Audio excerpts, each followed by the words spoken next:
Hello दोस्तों, welcome back to my channel. मैं आज क्लास 12 का चैप्टर नंबर 6 का पार्ट सेकंड लेके आई हूँ।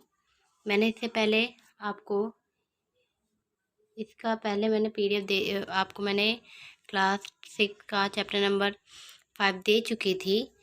अब ये 6 है, हमारा 6 का और पार्ट 2 है। ठीक है, तो हम इसमें पढ़ेंगे संयुक्त राष्ट्र संघ का विकास। ठीक है, कि संयुक्त राष्ट्र संघ का विकास कैसे हुआ, किस तरह से हुआ। ठीक है, तो इसमें हम जानेंगे पहले विश्व युद्ध ने दुनिया को इस बात के लिए जगाया कि झगड़ों के निपटाने के लिए अंतर्राष्ट्रीय संगठन बनाने का प्रयास जरूर करना चाहिए। ठीक है, अब इसमें यह बताया है कि जो संयुक्त राष्ट्र संघ था उसने लोगों को किस बात के लिए उत्साहित किया कि जो हम लोग झगड़ा करते हैं उससे निपटने के लिए एक संघ होना चाहिए, अंतर्राष्ट्रीय संघ होना चाहिए, जिससे जो हमारी मदद कर सके, हमारी बात को समझ सके। ठीक है, तो इसके निर्माण में, इसके फलस्वरूप क्या बना, लीग ऑफ नेशन का जन्म हुआ। ठीक है, आपको ये याद रखना है, लीग ऑफ नेशन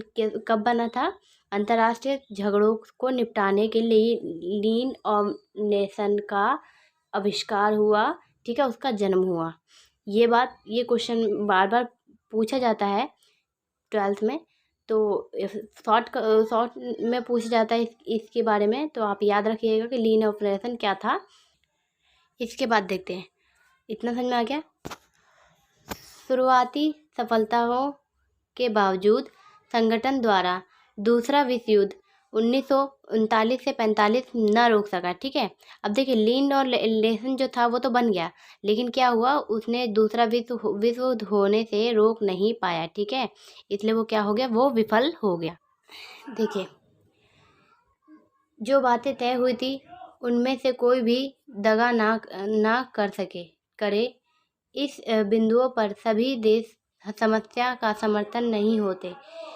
इस अंतर्राष्ट्रीय संगठन सहयोग करने के उपाय और सुरक्षा जुटाने के में मदद कर सकता था। ऐसे संगठन नियमों और नौकरशाही के एक स्वरूप दे सकता था, ताकि सदस्य को यह विश्वास हो जाए कि आने वाले लागत में सबकी समुचित समझदारी होगी, लाभ का बंटवारा न्यायोचित होगा और कोई सदस्य इस बात पे समझौते में शामिल नहीं हो सकेगा। ठीक है, तो वह इस समझौते के नियमों के और शर्तों का पालन करेंगे। देखिए, इसमें क्या हुआ था कि जो लीग ऑफ नेशन बनाया गया था वो अंतर्राष्ट्रीय संगठन के झगड़ों को निपटने के लिए बनाया गया था। इतना आप सबको पता है। ठीक है, ये कब बना था, शीत युद्ध के बाद ही बना था, अंत होने के बाद ही बना था, ताकि दूसरा शीत युद्ध से पहले बना था, और ताकि दूसरा विश्व युद्ध ना हो, लेकिन दूसरा विश्व युद्ध हो गया। ठीक है, तो जो लीग ऑफ नेशन था, लीग ऑफ नेशन वो अपने जो काम करने के लिए था वो खड़ा उस बात पर, अपनी बात पर, यानी जो उस पे वो उसकी जिम्मेदारी थी उनको पूरा नहीं कर सका। ठीक है, अपनी जिम्मेदारियों को पूरा नहीं कर सका, इसलिए क्या हुआ, लीग ऑफ नेशन को क्या कहते थे कि वो असफल रहा। ठीक है, उसके असफल होने के कारण उसको आगे मान्यता प्राप्त नहीं हुआ। ठीक है, वो वहीं तक रुक गया, क्योंकि उसको बनाया क्यों गया था, ताकि झगड़ों को रोका जाए, लेकिन उससे किसी का कोई फ़ायदा थोड़ी ना हुआ। जो विश्व युद्ध तो दूसरा हुआ ही, इसलिए कहा गया कि वो क्या हुआ था, वो विफल रह गया था। ठीक है, इतना समझ में आ गया। चलिए आगे बढ़ते हैं। शीत युद्ध के अंत के बाद अब संयुक्त राष्ट्र संघ थोड़ी अलग भूमिका निभा सकता है। ठीक है, देखिए, अगर चैनल पर नए आए हैं तो प्लीज़ मेरे चैनल को सब्सक्राइब कर लीजिए। कोई भी डाउट हो तो मुझे कमेंट करके पूछ लीजिए। ठीक है, और साथ ही साथ आपको अगर पीडीएफ चाहिए तो वो भी बता दीजिए, मैं प्रोवाइड कर दूँगी। ठीक है, और कुछ कुछ ना समझ में आया तो मुझे एक बार बता दीजिएगा कमेंट करके, और कुछ समस्या हो तो उसका भी समाधान मैं करूँगी आपके। लेकिन एक बार आप मुझे कमेंट करके बता देना कि क्या दिक्कत है। और अगर आप मेरे चैनल पर अगर नए आए तो प्लीज़ उसे सब्सक्राइब करें और आप ज़्यादा से ज़्यादा शेयर करें, ठीक है। चलिए आगे बढ़ते हैं। हम ऐसा अनुमान लगा सकते हैं कि अमेरिका उसके खेमों के देश विजेता बनकर उभरे, ठीक है। ऐसे ऐसे में बहुत से लोग और सरकार को इसकी तुलना में इस महायुद्ध के कहीं ज़्यादा लोग मारे गए और घायल हुए, ठीक है।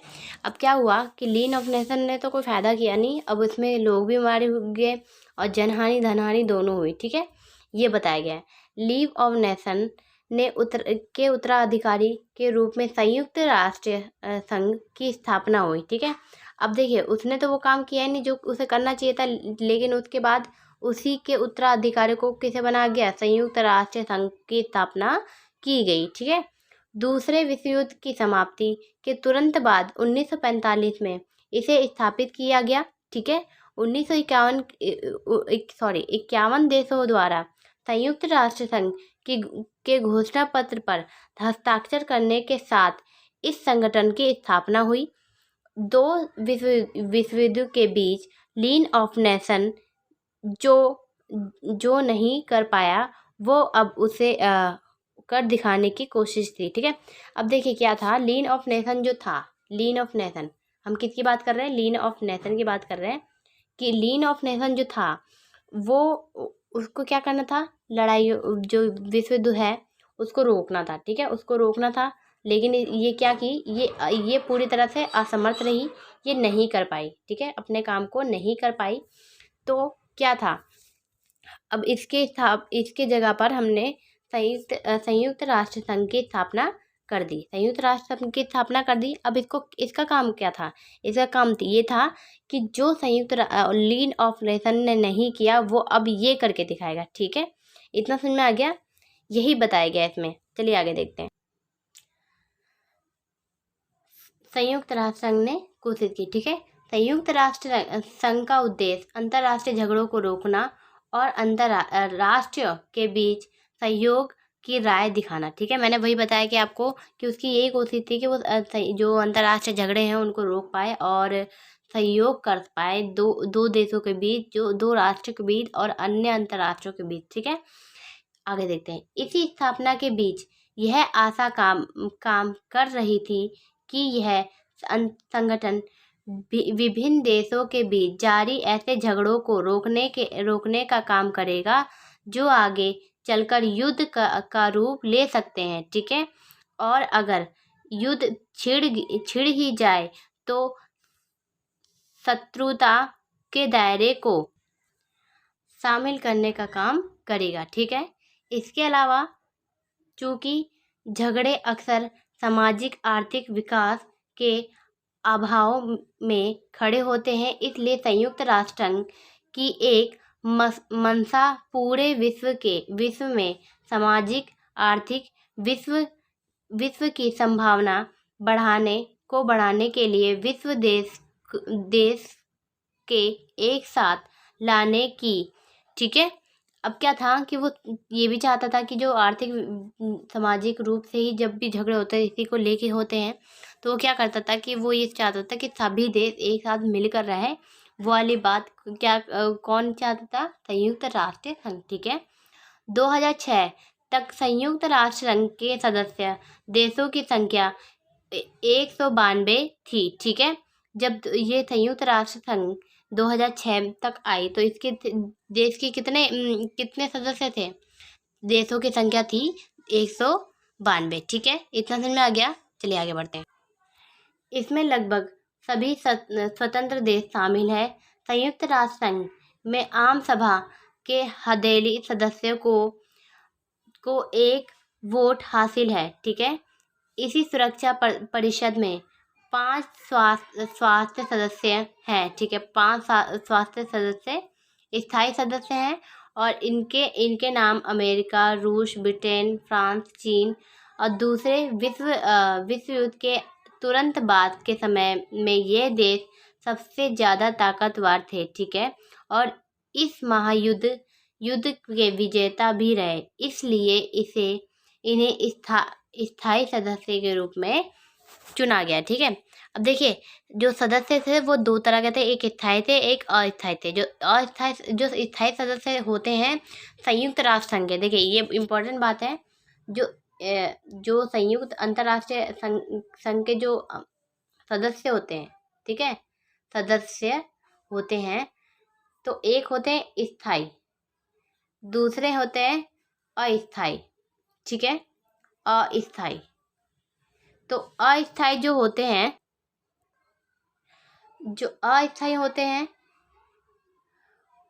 वो क्या करते हैं, वो उनकी संख्या क्या होती है, उनकी 10 संख्या होती है, ठीक है। यानी एक स्थायी होते हैं, एक अस्थायी होते हैं। जो स्थायी सदस्य होते हैं उनकी संख्या हमेशा 5 होती है, ठीक है, 5 होती है, और जो अस्थायी होते हैं वो 10 होते हैं, ठीक है।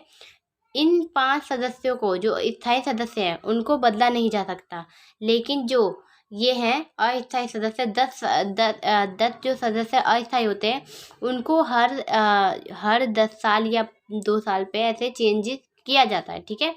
हर साल मतलब कि यानी समझ लीजिए प्रतिवर्ष तो नहीं, लेकिन किया जाता है, यानी कि उनको कुछ टाइम के लिए सदस्य बनाया जाता है अस्थायी, उसके बाद उनको हटा दिया जाता है, ठीक है। वो लेकिन अस्थायी सदस्य जो होते हैं वो कभी नहीं हटते, ठीक है। आपको ये बात याद रखना चाहिए कि जो सदस्य होते हैं अंतर्राष्ट्रीय के वो अस्थायी और स्थायी होते हैं, ठीक है। इतना समझ में आ गया? इतना समझ में आ गया होगा, मैं आशा करती हूँ। चलिए आगे बढ़ते हैं। चलिए देखते हैं इसमें क्या कहा गया है। संयुक्त राष्ट्र संघ का सबसे अधिक दिखने वाला सार्वजनिक चेहरा और उसका प्रधान प्रतिनिधि महासचिव होता है, ठीक है। ये महासचिव के बारे में बहुत बार पूछा जाता है, ठीक है। महासचिव के बारे में याद रखिएगा कि संयुक्त राष्ट्र संघ का जाना माना चेहरा जो होता है वो किसका होता है, महासचिव का होता है, ठीक है। चलिए आगे बढ़ते हैं। वर्तमान में महासचिव द कोरिया के बान की मून है, ठीक है, बान की मून है, ठीक है, याद रखिएगा। और उसके बाद वह संयुक्त राष्ट्र संघ के 8वें महासचिव है, ठीक है। कौन से महासचिव है वो? 8वें महासचिव है संयुक्त राष्ट्र संघ के, ठीक है, याद रखिएगा इस बात को। उन्होंने महासचिव का पद 1 जनवरी 2007 को संभाला था, ठीक है। 1971 के बाद इस पद में बैठने वाले वह पहले एशियाई हैं, ठीक है। यानी इसमें यह बताया गया है कि जो एशिया से बैठे थे, जो सदस्य थे वो पहले एशियाई थे। जो महासचिव है वही क्या होता है, संयुक्त राष्ट्र संघ का जाना माना चेहरा होता है। कब बैठे थे इन्होंने, कब पद ग्रहण किया था? जनवरी 2007 में। याद रखिएगा इस बात को, भूलिएगा मत। चलिए आगे चलते हैं।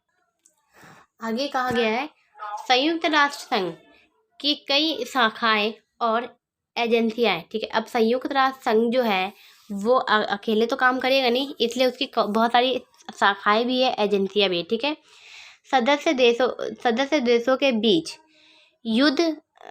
युद्ध और शांति तथा वेद विरोध पर आम सभा में भी चर्चा होती है, ठीक है। अब छोटी मोटी जो बात है वो डायरेक्ट संयुक्त राष्ट्र संघ में तो नहीं जा सकते ना, इसलिए क्या करते हैं, उनकी ब्रांच जो होती है, जो एजेंसियाँ होती है, शाखाएं होती है, उसमें जाते हैं।